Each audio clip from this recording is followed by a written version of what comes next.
Pan-fried rice. May ginagawa ka ba? Obvious ba? Busy ako. Sir, order din po ba si ma'am? Pwede ba kitang makausap?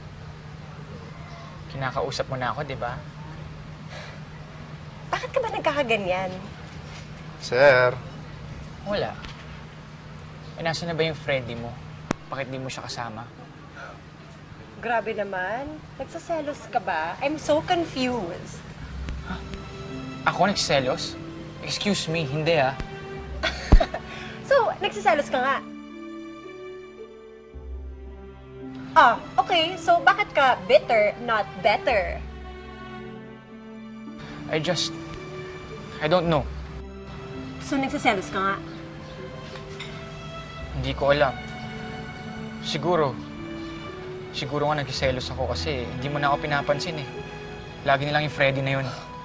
Wow! So, lalim naman your hugot? Ano, ikaw lang may feelings? Ikaw lang pwede magselos? Ganon? O ano nangyari? Ba't biglang ikaw nang galit sa akin ngayon? Kasi, Nico, pinaasa mo ako. Pina-fall mo ako. Sobrang sweet mo sa akin. Tapos akala ko magiging tayo. Then one day, you're like, I have a boyfriend. And then, ngayon na may nagpapasaya sa akin, saka ka nagkakaganyan. Matagal na ako in love sa'yo, buwisit ka. Ano? Pero alam mo naman na hindi ako straight, di ba? Alam ko. Okay, umasa pa rin ako kasi pinaasa mo ako. Sorry. Hindi ko sinasadya. I don't know. I think kailangan na kitang tanggalin sa buhay ko para hindi na ako umasa pa. So, just get out of my life. Sir, okay na po ba kayo? Kanina pa ako umaasang order kayo. Dear Ugel! Ako'y tinulad mo.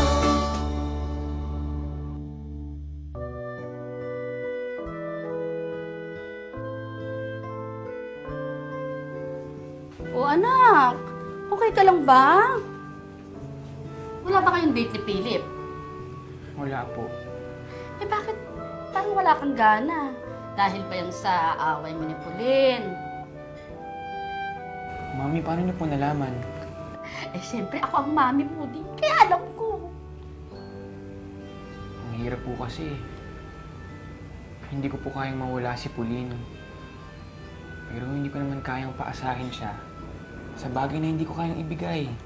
Ay nako, Iho, alam mo ba ha? Dati rin kami naging mag-best friend ng daddy mo bago maging kami. Akala ko nga, in love na ako sa kanya, pero late na nung ma-realize ko na hindi pala. Eh yun nga, pinagsisisihan ko na sobra eh. Yung masaktan ko yung daddy mo na sobra pala akong minahal. Kaya po ba kayo nagkahiwalay ni Daddy? Oo. At saka anak, ayoko mangyari sa inyo ni Pauline yan, ha? Kaya ipadama mo sa kanya kung gaano kahalaga ang pagiging magkaibigan mo. At saka, wag mo nga kasi siyang binibigyan ng maling signals. Okay po. So, alam mo na ang gagawin mo.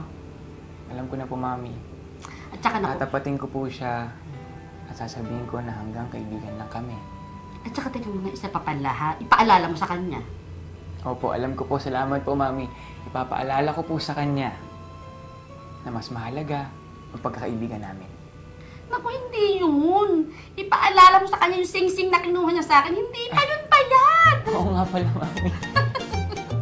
Oh, huwag mo kakalimutan yan ha. Kailangan ko na ng koleksyon. Sige po, Mami. Thank you, ha. Huwag ka na malungkot. Huwag ka na malungkot, anak. Gwapo-gwapo no, anak. Ay, hindi pala. Ang ganda-ganda na anak. Thank you, Mami. Para sa Mami. I love you. After ng pagtatalo namin ni Nico, kinausap ko na rin si Freddy Diruge. Ayoko kasing maging pa-fall, kaya tinapat ko na siya. So, okay lang ba kung maging friends na lang tayo?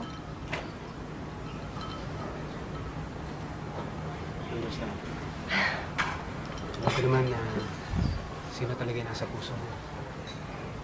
Yeah, I'm really sorry kasi ayoko talaga maging paasa. Kasi nangyari sa akin, so ayoko mangyari sa'yo. And mahal ko talaga si Nico. Pero kailangan ko mag-move on sa kanya. So, ayun, hindi talaga pwede maging kami. I get it. Alam mo, baka siguro kailangan mo lang ng bagong environment para maka-move on. Yeah. Yeah, I guess you're right. Kasi, I'm going to Australia. Magkikita kami ng sister ko. Tapos doon na ako mag-work. It's nice.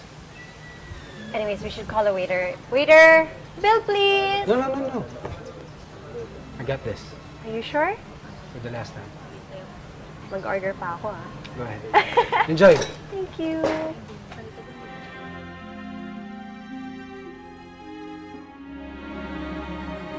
So, aalis ka na pala, hindi mo man lang sasabihin sa akin.